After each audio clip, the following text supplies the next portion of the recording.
What influenced you to go down the spirituality path? Was it your family or around people around you, or some incident you would like to share? Yeah, it was actually, I grew up in a Christian home. My grandfather and grandmother were very strong Christians. My dad and mom are as well. My older brother is. And so, yes, I grew up in that influence. In fact, when I was in graduate school, was dating Jennifer, who became my wife. And the advice that I got at the time was to go meet her.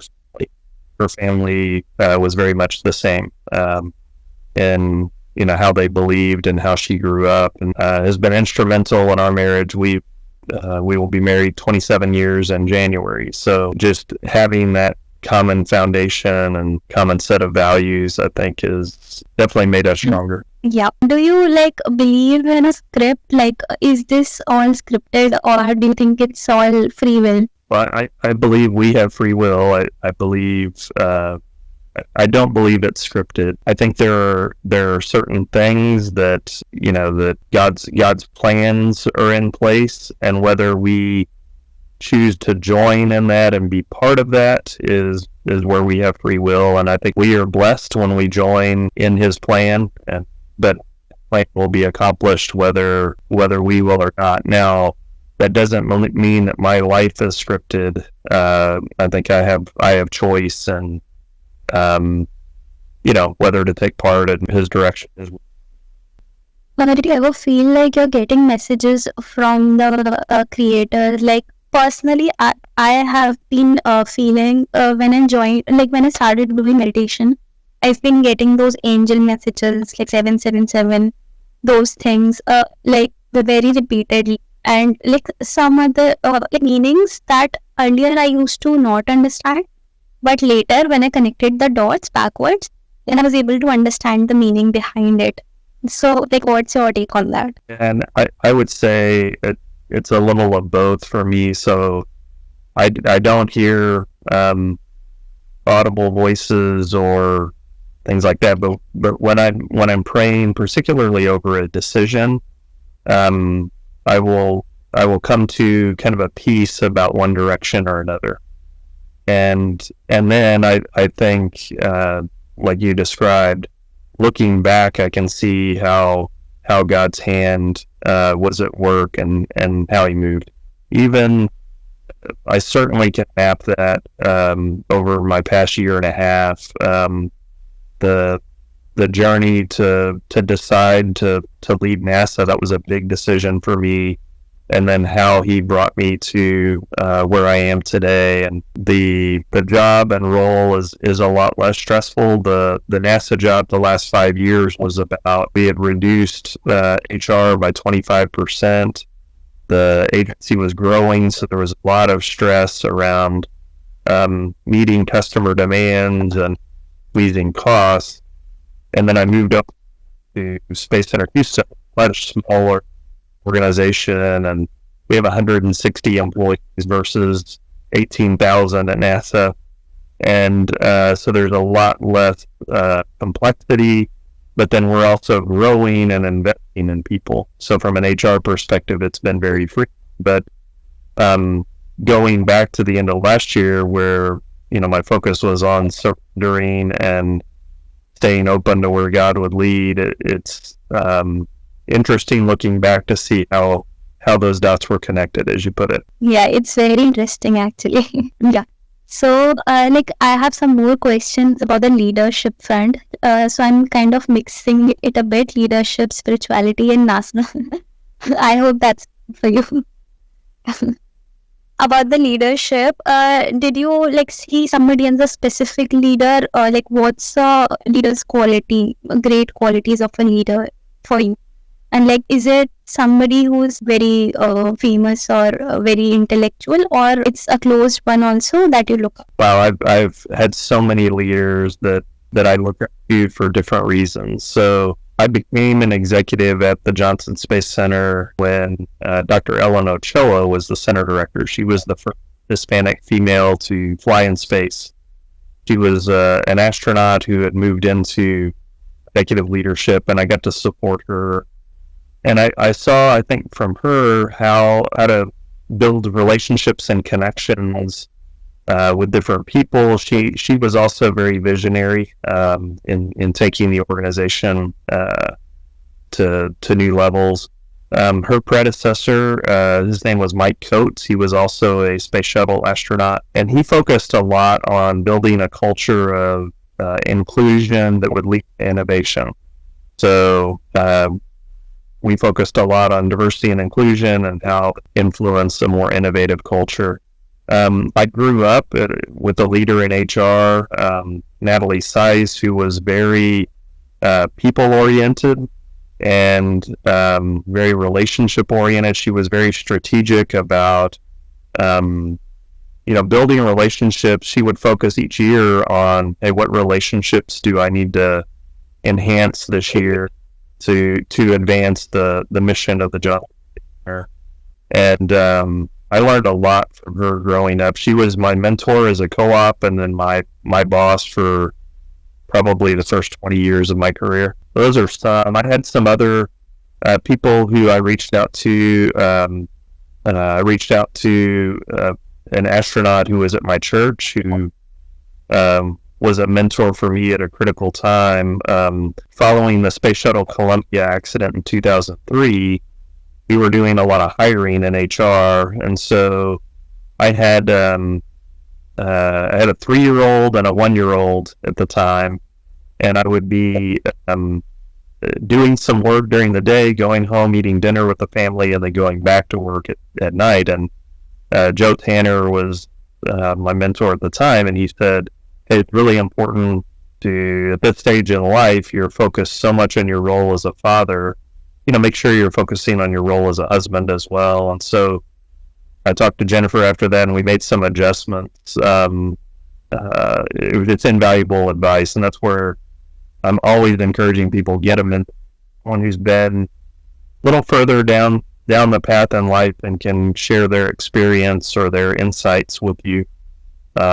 That has been huge for me. Yeah, a mentor is very important for me. Like my brother has been my mentor.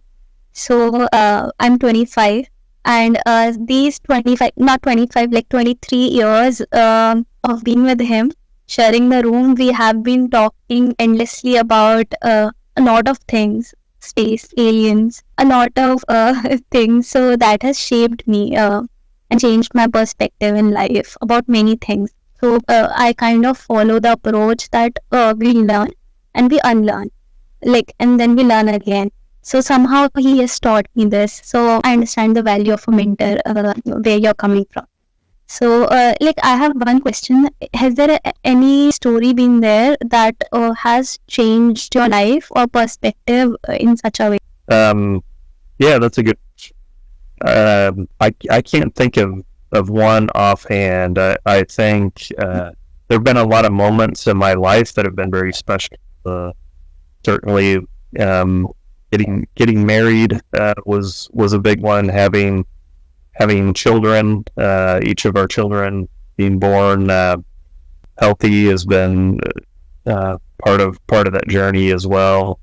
On the work front, frankly, it's been very special to see the International Space Station. I've been able through my career to see that get started, and us to put a continuous human presence in space aboard the space station, and see how 16 countries can come together and work together. And we were working with Russia at the height of the Cold War and some of the tensions between the U.S. and Russia, but we could work as a team on a space project, and that's been special to see how space can really bring people together, and bring countries together and bring the world together in a way.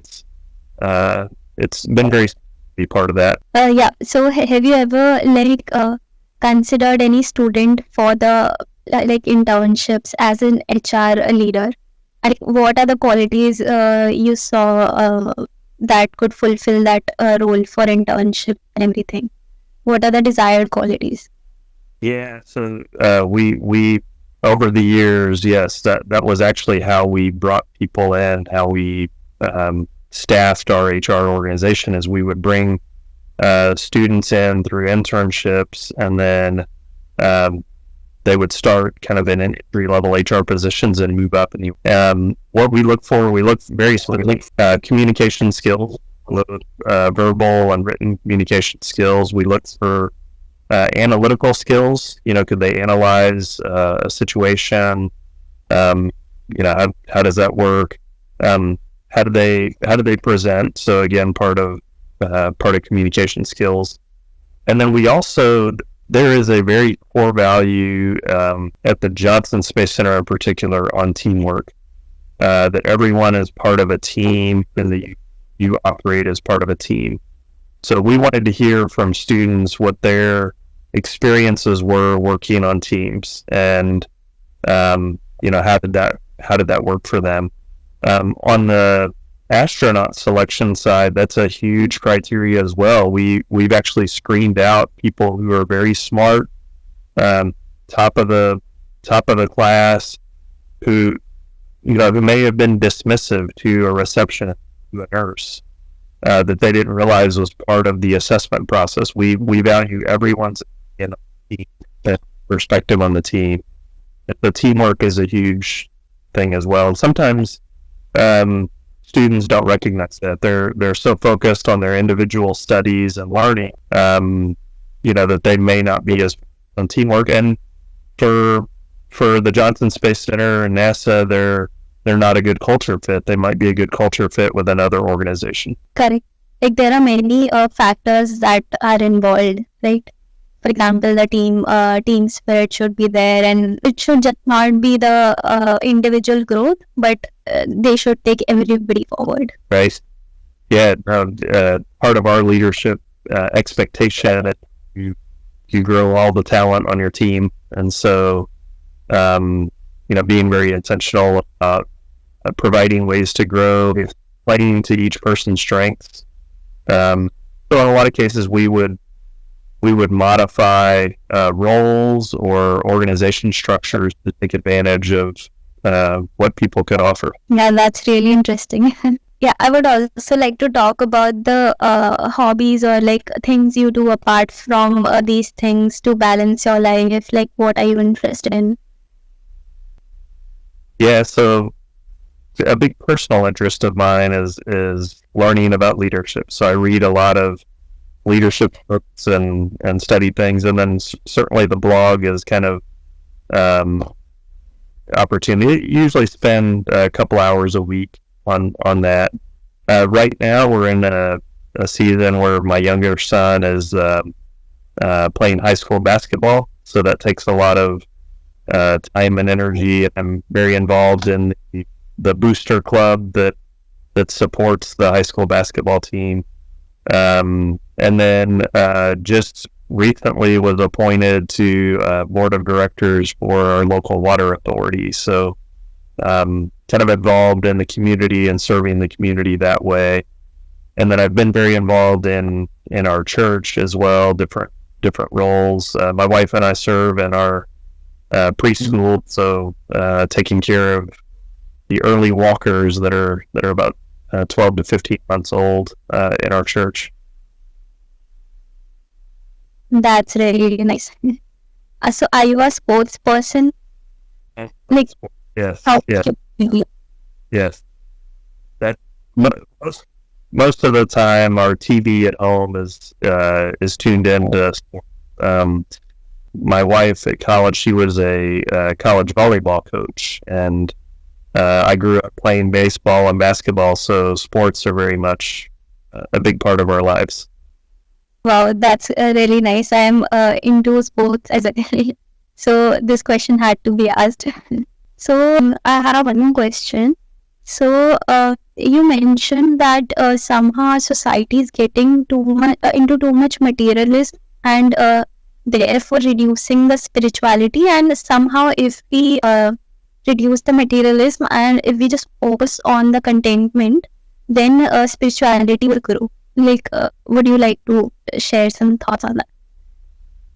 Yeah, I think I know many authors talk about affluenza in America, so the notion that we're affected by affluence and wanting more and desiring more, and so fighting against that culture and really focusing on what's important, your relationship with Christ, your spiritual base, and then your relationships with others is really what's most important. And I think we see that in the Proverbs, the book of Proverbs that Solomon left us. Solomon was the richest man in the world at one point, and said, "Hey, all the riches in the world, um, end of the day, didn't matter." And so, um, I think those are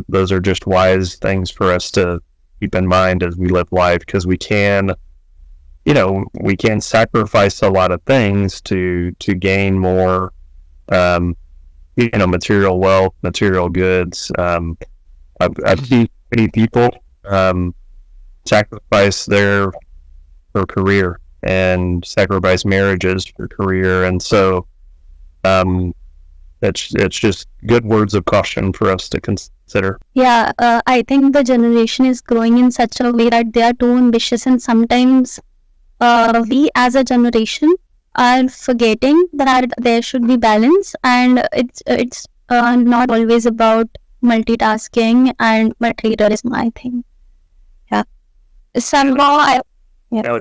It's interesting because I'm actually seeing this generation pushing for more balance and less. There seems to be a more notion to giving to different causes, wanting to support more philanthropic kinds of causes, and then less focused on kind of climbing the corporate ladder, if you will. So I'm seeing good indicators of that. Like, how do you balance, like, currently you're retired, but earlier when you had a lot of work on your plate, so how did you balance? Like, did you used to define the hours, or like how was it done? Yeah, and let me clarify. So I am retired from the federal government, but I'm working full time with space there. And my job and my day is largely driven by meetings that I have. So at NASA, I would have solid meetings, usually in a virtual environment like this, because I was supporting our HR offices around the country. My job at Space Center Houston, it's more in person, and I'm able to get out and about and talk to people in person, which I'm really enjoying now.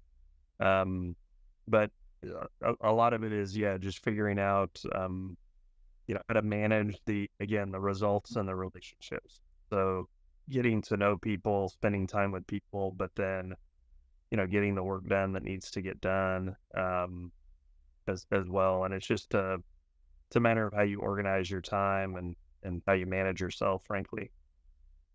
It's really great that I got this chance to talk to you, and literally I can stretch this call for an hour. I have so many questions. Well, Yeah. be glad to join you again. I know I've got a cutoff here coming up, but be glad to chat more again in the future. Yeah, I would like to work with NASA as well if there is an opportunity. Right. Yeah, yeah. So, questions, and I would really like to thank you to give me this time and like to be the part of this podcast that I have been dreaming about since years. So, thanks, and I would like to continue reading your leadership blog. Please continue journaling it, and it is teaching me a lot. So, Thank you. It's been a pleasure talking to you today, and wish you all the best. Keep shooting for the stars.